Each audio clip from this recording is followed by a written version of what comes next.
Hi, I'm Lou with another episode of My Car Story. Today we're out at Carlisle, Pennsylvania at the Carlisle events at the Chrysler Nationals. And I met Mike. Mike, what's your last name? McCandless. McCandless. And Mike, what's the great car you're featuring today? 1960 Chrysler 300F.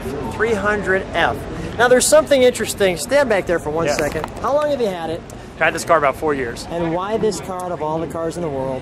Super rare. It's one of 3 in Sunburst yellow, and letter cars are just the epitome of speed and classy all in one. I think in 60-61, that was the pinnacle of that era. Stand right next to me. Yeah. Let's take a look at her.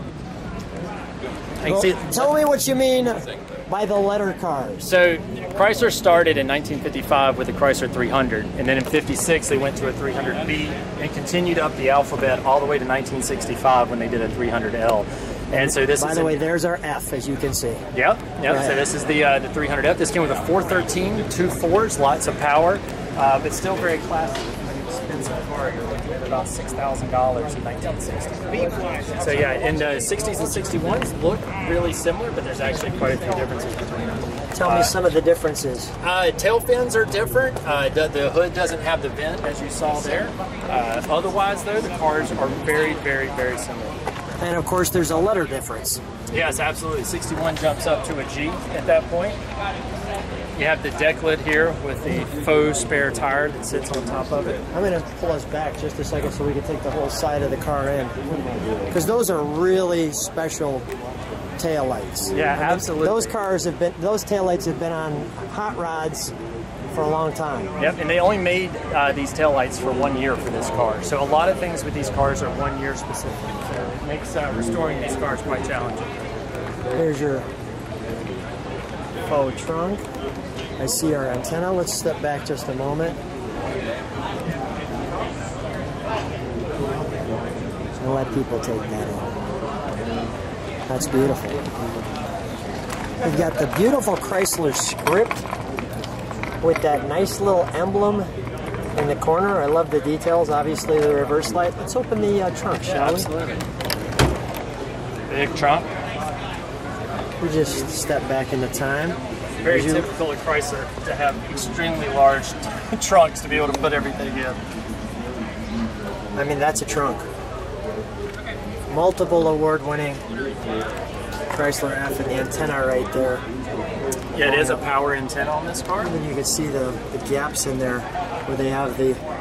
Yep, the faux spare deck lid that goes on in there. These cars came really loaded. There weren't a lot of options for the car. So a 300 really meant you were getting a fully loaded car. The only differences between the models will typically be color and whether or not a car has air conditioning. This car actually does come with factory air, which makes it one of one. It was the only Sunburst yellow air conditioned car that was ever made. And you drive these? Yes, absolutely. What's the reaction when you drive these? Well, the styling, everybody loves tail fins. It creates a reaction either way. You either love them or you hate them, but you have a reaction to it. And to me, that's what owning cars is about, is getting a reaction from people.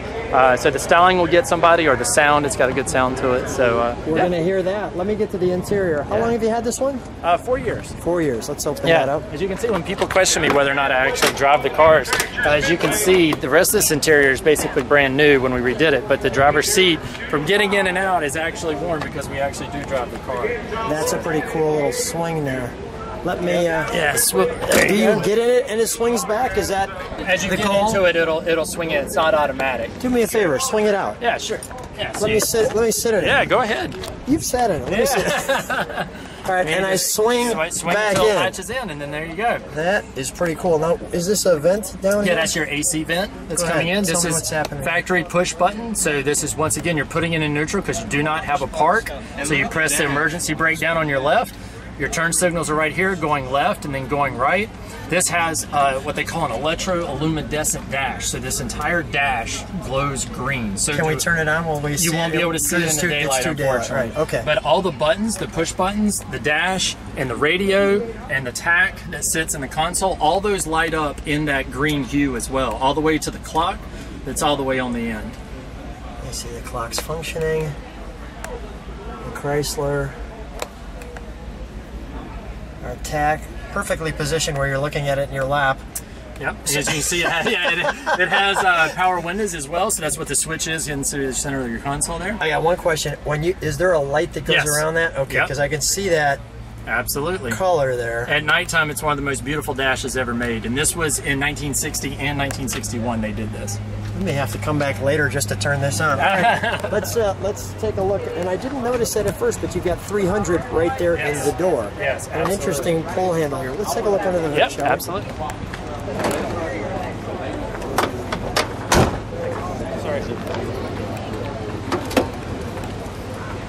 That's amazing. Yeah, it's a lot of motor in here. You're dealing with a 413 with two fours, you know, over 400 horsepower. What's going on with the intake manifold? It looks like so this is what they call the long rims. They did this in 60 and 61 in the 300 cars. So a 300G would have the same setup. This was the only motor option for a Chrysler 300. And like I said, the only options that make these different is whether or not it had air conditioning or not. That's really the only differentiating factor. And that's quite the option, because air conditioning on a convertible wasn't very common. But air conditioning in general was around a $600 option back in that time, so about $6,000 in today's money. Yeah, that's a big option. Let's fire up. Yeah, sure.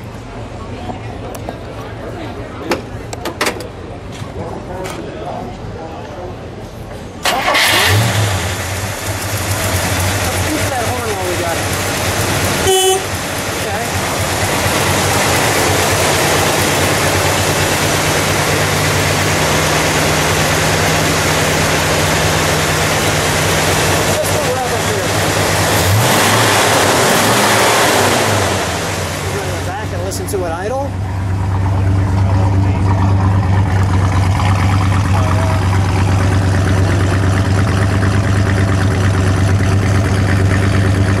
Go a little rev there, Mike.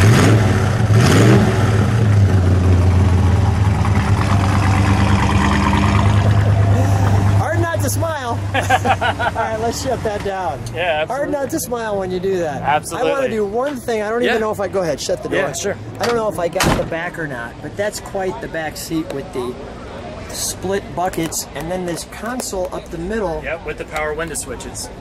Power window switch for the people in the back. So the separate buckets on such what would be considered today a large car. Let's shut that hood. Yeah, absolutely. Stay right next to her. Sir. Mike, always a treat. This is we're having a fun time with your collection yeah, right absolutely. now. And I appreciate you being on my car story. Thanks so much. Absolutely. Thank you, sir.